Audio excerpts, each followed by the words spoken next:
Leader 150 ay auto start. So ito lang gawin.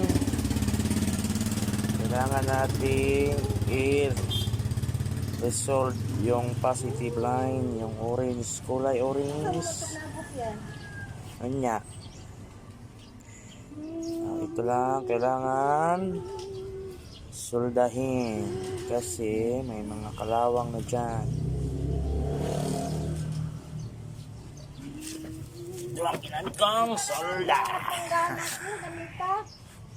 Ito lang po. Ito may mga may mga kalawang yan dahil sa tubig. Testing natin. Testing natin.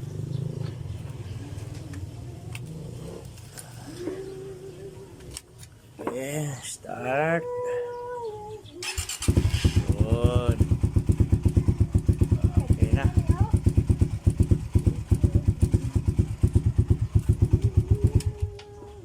Yun lang ang gawin. Wala nang wala nang relay. Ito lang ang check nyo, yung kulay orange. Kailangan lang natin ng kunting hinang, yun lang.